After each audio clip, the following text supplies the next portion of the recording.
Imagine waking up in total darkness. You can't move your legs. You can't see your hand in front of your face.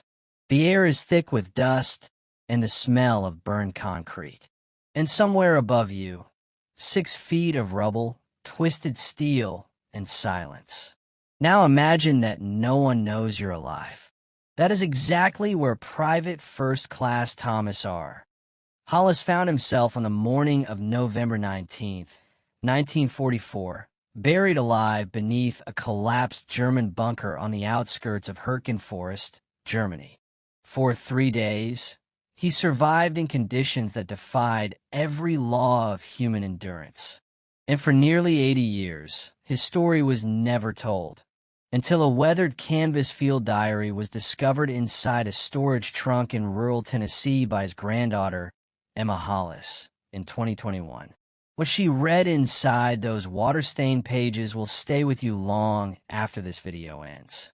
This is his story, in his own words. Thomas Raymond Hollis was 22 years old when the world decided to test him. Born in Cookeville, Tennessee, in 1922, Tom was the second of 5 children raised on a small tobacco farm. His father had served in the First World War and never talked about it. Tom, by contrast, wrote everything down. From the time he was a teenager, he kept journals, recording harvests, weather patterns, the names of neighbors' dogs. Small things, quiet things, the things that make a life feel real. When the draft notice arrived in the spring of 1943, Tom didn't resist. He kissed his mother on the cheek, shook his father's hand. Just the one handshake, nothing more, and climbed onto a bus headed for Fort Campbell, Kentucky. By late 1944, Private First Class Thomas Hollis was assigned to the 28th Infantry Division, a Pennsylvania National Guard unit that had been folded into the regular Army and thrown directly into one of the most brutal campaigns of the entire European theater, the Battle of Hürtgen Forest. Most Americans have heard of the Battle of the Bulge. Far fewer know about Hürtgen. And that's a tragedy because what happened in those cold, dark woods along the German-Belgian border was, mile for mile, some of the most savage fighting American soldiers ever faced. Hürtgen Forest stretched across 50 square miles of ancient pine trees, frozen mud, and German fortifications that had been built into the landscape like the forest itself had grown around them. The Wehrmacht had months to prepare. Minefields, pillboxes, bunkers reinforced with steel and concrete, hidden beneath pine branches and camouflage netting. The Americans walked into it anyway. Tom's unit, Charlie Company, 112th Infantry Regiment, was tasked in mid-November with clearing a series of fortified positions along a ridge. Intel suggested light resistance. Intel was wrong. In his diary, Tom wrote this just 2 days before everything changed. The trees are so thick you can barely see the sky. I keep thinking about home. I keep thinking about Mom's kitchen. The mud here smells like something died in it. Maybe it did. He had no idea how prophetic those words would be. November 18th, 1944. Pre-dawn. Temperature, 12 degrees Fahrenheit. Charlie Company moved through the frozen forest in near total darkness, following a trail that their maps insisted was passable.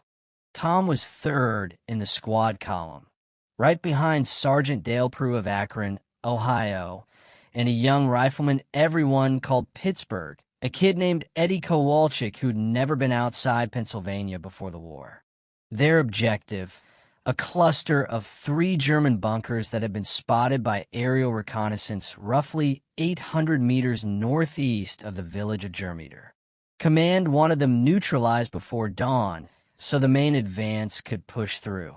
What the aerial photos hadn't captured was the underground tunnel network connecting those bunkers, and what no one in the Allied command structure knew, until it was far too late, was that German combat engineers had recently rigged the entire position with demolition charges, set to detonate the moment American troops breached the outer structure.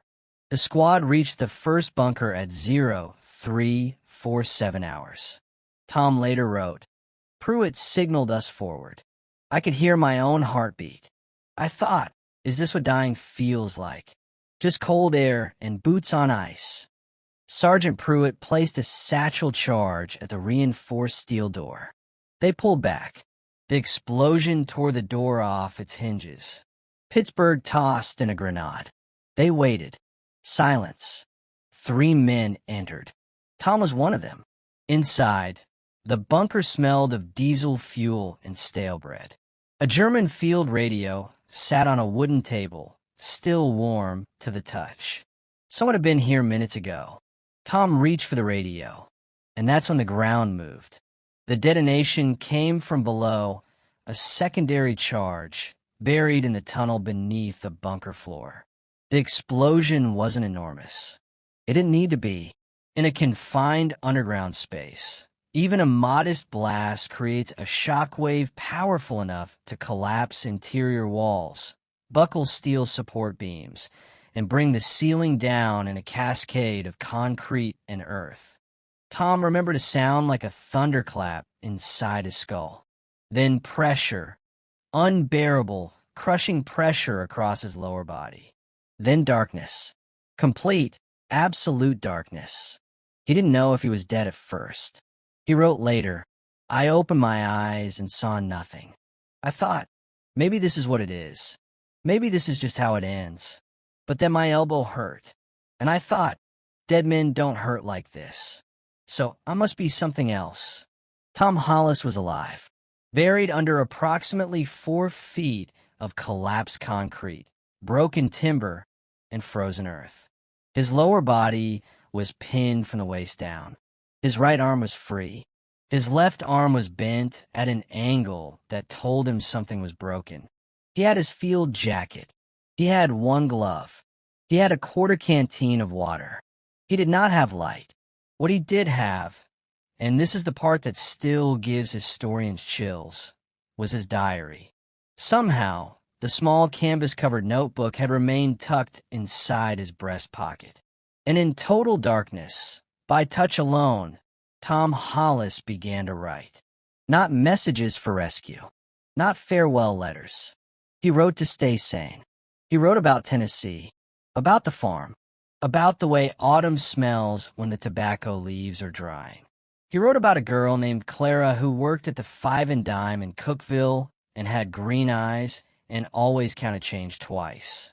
He wrote about his father's hands, rough as bark, strong as iron, and how he'd never once told the old man he loved him, and how that suddenly seemed like the most important unfinished business in the world. The temperatures underground hovered near freezing. Tom had no food. His water ran out on the first day. He began collecting moisture from the concrete walls, a thin, mineral-bitter film that barely wet his lips but kept him from total dehydration. He could hear, occasionally, what sounded like movement above him. Voices. German voices, once on what he estimated was the second day. He lay completely still, barely breathing, heart hammering against his ribs. He didn't move. He didn't call out. That was the moment, he wrote later, that he understood his father's silence about the First World War. Some things you don't talk about, because talking about them means living them again. I get it now, Dad. I finally got it. By the end of the second day, Tom had begun to lose his grip on time. He wrote in increasingly fragmented sentences, short bursts that read like a telegraph signal fading in and out. Water. I think I hear the wind. Legs still numb. Clara's eyes are green. They really are green. Dad, hey, Dad. He was fighting unconsciousness, shock, and the first terrifying stages of hypothermia. But he didn't stop writing. On the morning of November 21st, 71 hours after the collapse, a combat engineer unit attached to the 4th Infantry Division was conducting a clearance sweep of the former Charlie Company objective. A corporal named James Aiken noticed a crack in a concrete slab that, based on the damage pattern, shouldn't have been there if the structure had collapsed from above. It suggested something below had caused it, an interior collapse rather than an external one. Aiken flagged it to his sergeant. They marked it for investigation. 40 minutes later, a small excavation team began carefully removing debris from what appeared to be a secondary chamber. They weren't expecting survivors. 71 hours was beyond any rational hope. They were looking for German intelligence documents and any remaining demolition hazards. They found Tom Hollis. He was semi-conscious, pale as chalk, lips cracked and bleeding, both legs badly bruised but, miraculously, unbroken. His temperature was dangerously low. His left arm was fractured. He was severely dehydrated. But he was alive. Corporal Aiken later told a Stars and Stripes reporter. He grabbed my wrist when I reached for him. Just grabbed it. I said, "Soldier, can you hear me?" And he said, clear as a bell, "Is it still November?" Like that was the most important thing in the world to him. It was. Tom was evacuated to a field hospital near Liège, Belgium. He spent 6 weeks recovering. His legs regained full function. His arm was set and healed. He was offered a medical discharge. He refused it. In January 1945, Private First Class Thomas R. Hollis returned to his unit. He served until V-Day. Tom Hollis came home to Cookeville, Tennessee, in the summer of 1945. He married Clara. Yes, the girl from the Five and Dime with the green eyes, in September of that year. He took over his father's farm. He raised 3 children. He never talked about the bunker. Not once. Not to Clara, not to his children, not to the veterans at the American Legion Post, where he spent Sunday afternoons for 40 years. He came home, and he put it away. Like so many men of the greatest generation, he folded the war up small and tucked it somewhere deep, where it couldn't take up too much space in the ordinary miracle of a regular life. He died in 2004 at the age of 81. Heart failure, peacefully at home. His granddaughter Emma found the diary 17 years later at the bottom of a canvas army trunk in a storage unit, wrapped in a cloth flour sack. She almost threw it away, mistaking it for an old ledger. She didn't, and now we know. Now we all know what Thomas R. Hollis carried into that frozen German forest. What he carried alone in the dark for 3 days, with nothing but concrete above him, cold all around him, and words, just words, to keep the darkness from winning. That's the thing about the greatest generation that we sometimes forget. Their heroism wasn't always on a beach or a battlefield. Sometimes it was inside a collapsed bunker in the dark, alone, with a broken arm and an empty canteen and a tiny notebook pressed against your heart, and the absolute refusal to stop writing, to stop living. I am cold.